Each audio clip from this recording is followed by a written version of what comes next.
Hey everybody, what's going on? It's been another interesting week for the Montreal Canadiens and there's plenty to dive into, but before we do that, let's talk about today's sponsor for this video, which is the BetStamp Sports app. And if you're going to want to use this application, if you're a sports bettor and if you want to use the best possible prices that you can get, for example, on this application, you can do line shopping, which is essentially saying that if you look towards tonight's Ottawa Senators and New York Rangers game, you get to see all the different sports books and what the best odds you can possibly get for this game is. For example, the Senators are sizable underdogs in this matchup, and you can get them at plus 145 in this matchup, but you can also get them at plus 155, which is a much better price on Bet99, and you're going to want to obviously use that plus 155 price, meaning that's the direction you should take, and that's some of the advantages you can find on this app. If you want to download it, you can also use my code for the app, which is COOK, and it'll just help support this channel and the direction this channel is going. So I'd appreciate that if you would download this application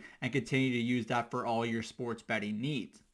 Now let's dive into the purpose of this video. There was a lot that went on in last night's Montreal Canadiens 2-1 victory over the Calgary Flames, with Cole Caulfield eventually scoring the game winner and Sean Monahan recording a pair of assists in his return to Calgary. Jake Allen was exceptional, and that was likely his best performance of the season. Maybe if you go back to the Detroit Red Wings game earlier on when he was sensational, but the team ultimately lost. But still, nonetheless, this was a very important victory for the Montreal Canadiens, and it shows the direction of the team that they're heading in. I just wanted to talk about Arber Xhekaj. This is an interesting case for me because he's a player that's kind of polarizing a bit. You can see that he has a lot of the tools that you'd like from a successful NHL defenseman, but it's hard to really see what his floor is and what his ceiling is as a player. And I think that's something worth discussing as we're just over 20 games into his NHL career. You're starting to see him come in and out of the lineup as the team has kind of a rotation on some of these younger defensemen with Jonathan Kovacevic,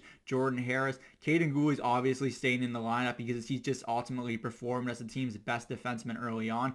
But with the kind of repetition that you're seeing from him coming in and out of the lineup, he's been just really effective when you've seen that movement. And I really do believe that he has that potential to be a number 5 defenseman in the NHL. I don't really know that I envision him as a top 4 defenseman in this league, but just the way that he brings energy to the team, the way that he can be physical in the corners and clear out the front of the net. He's never going to be a guy that puts up a ton of points at the NHL level, but he certainly has a really hard shot that can find the back of the net. And one thing that he's really good at is getting pucks on net, which is very important for defensemen. We've seen far too many Habs defensemen over the years that are just fantastic at shooting pucks into the opposition shin pads, and that's not something that Xhekaj does. So I think it's important that he's able to get shots through while bringing a physical style of play to the Canadiens, because that's something that they're going to need for a long time. He's young. He has that work ethic that you're looking for on the back end, but I really don't know if he's ever going to top out as anything more than a number 5 defenseman. And as someone that they signed as a free agent, that's not really someone that you're going to complain about, because even though teams saw the potential that he could bring to the table in junior hockey, this is kind of just found money for the Habs. It's kind of a going away present that Marc Bergevin left the club. There's just a lot of things to like about what Xhekaj can bring to the table, and although he's unlikely to be more than a number 5 at the NHL level, he's still an important piece of the puzzle of what the team is going to try to do on defense for years to come.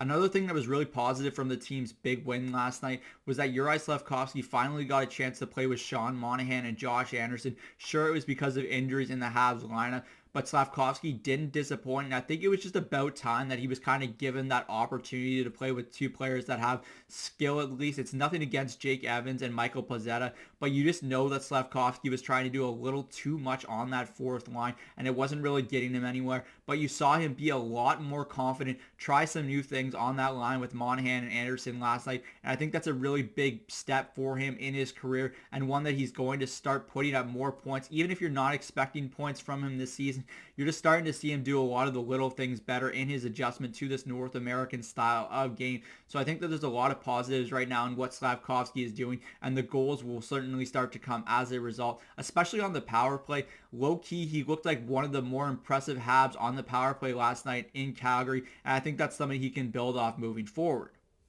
That's it for me today from Cook's Corner. As always, let me know in the comments section down below what you think the ceiling is for Arber Xhekaj in a Montreal Canadiens uniform on defense, along with how you thought Juraj Slafkovsky played with Sean Monahan and Josh Anderson last night. I'm Zach Cook. We'll see you later.